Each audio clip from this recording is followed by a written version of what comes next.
The largest earthquake ever recorded in the region has hit the nation of Haiti. It's a quake registering 7.0, and it struck just before 5 p.m. Eastern Time. It struck about 10 miles southwest of the capital of Haiti, Port-au-Prince. For an incident like this, Port-au-Prince is a very dangerous combination of highly populated, there are about 2 million people in the city, and full of poorly constructed buildings.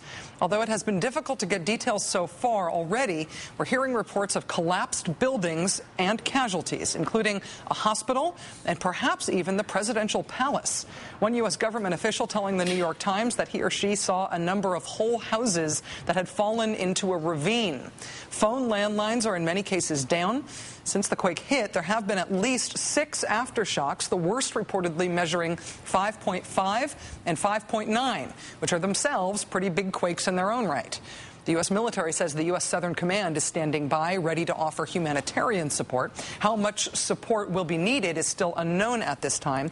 We've just received notice from the State Department that the State Department Operations Center has set up a phone number, a toll-free phone number for Americans who are seeking information about their own family members in Haiti. It's a toll-free number. It's 888-407-4747. They are saying that because they're receiving heavy call volume, some callers may initially receive a recording. Our embassy, I'm told, is still in the early stages of contacting American citizens through what they call the Warden Network. Communications are considered to be very difficult still within Haiti at this time. But again, if you are an American who is seeking information about family members that you have in Haiti in the wake of this quake, again, the State Department has set up a toll-free number. It is 888-407-4747. One of the early pieces of information we received about this quake was that a tsunami warning was initially issued. That tsunami warning has since been canceled. Joining us now to try to understand the magnitude of this quake and its impact is the Senior Science Advisor for Earthquake and Geologic Hazards at the U.S. Geological Survey, Dr. David Applegate. Dr. Applegate, really appreciate your time. Thank you for joining us. Absolutely.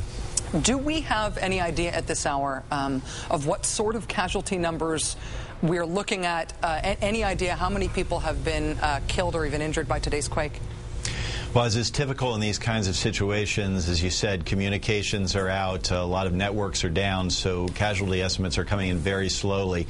One of the things that we do is look at the number of people who've been exposed to very strong shaking. It gives us at least an initial picture from a humanitarian standpoint. We estimate somewhere in the order of nearly 500,000 people exposed to extreme ground shaking. So we're going to expect casualties, I would think, at least in the hundreds, quite possibly in the thousands. I have read tonight that this earthquake was the largest earthquake to hit this region since we began recording such things, 7.0. Can you give us some context for understanding the size of a 7.0 quake? Sure. Perhaps the 7.0 quake that folks are most familiar with was the Loma Prieta earthquake in 1989 that struck the Bay Area, stopped the World Series.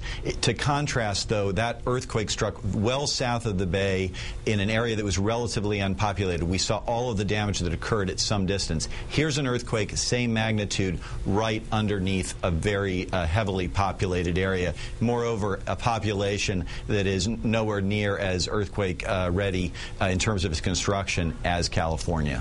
On that issue of construction, I mean, Haiti is by far the poorest country in the Western Hemisphere. It has been frequently battered by hurricanes, including a hurricane 6 years ago that killed 3,000 people in Haiti. How big a factor are construction practices in terms of what we're likely to see for casualties? Obviously, if a quake is big enough, it can do anything it wants to. But what you know what we know about construction standards in Port-au-Prince in Haiti, is that likely to be a major factor determining how many people die in this quake? Absolutely, that's going to be huge. The saying is earthquakes don't kill people, buildings kill people. Certainly, just the images that we're seeing now, we're seeing the typical unreinforced masonry and brick buildings that are the highest collapse hazard. They're not designed to withstand earthquake shaking, and unfortunately, a lot of those buildings, particularly the larger ones, are the schools, hospitals, and other really critical facilities for dealing with the response and recovery phase. We're also seeing images of secondary hazards, for example, landsliding. There's a lot of topography in this area, a lot of heavy rainfall, so we're also going to be seeing a lot of damage associated with that. Dr. David Applegate is the Senior Science Advisor for Earthquake and Geologic Hazards at the U.S. Geological Survey. It's a great boon to us to have your expertise to share with our viewers tonight. Thank you for your time. Certainly. Should also mention that the U.S. Agency for International Development, USAID, says they are sending disaster response teams to Haiti. We've just received word of that. And, of course, as we said earlier, U.S. Central Command saying that the U.S. military is also available to be spending for humanitarian assistance to Haiti. There are only about less than 24 U.S. military personnel who are stationed in Haiti for any reason, but U.S. Southern Command says they are willing to deploy U.S. military resources to help if that is required. Earlier tonight, Secretary of State Hillary Clinton pledged U.S. aid to the earthquake victims in Haiti. The United States is offering our full assistance to Haiti and to others in the region. We will be providing both civilian and military disaster relief and humanitarian assistance, and our prayers are with the people who have suffered, their families, and their loved ones.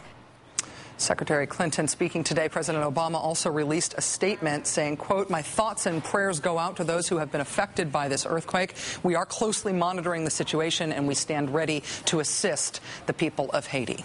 We will, of course, continue to watch this story and keep you updated with new information as it comes in over the course of this next hour.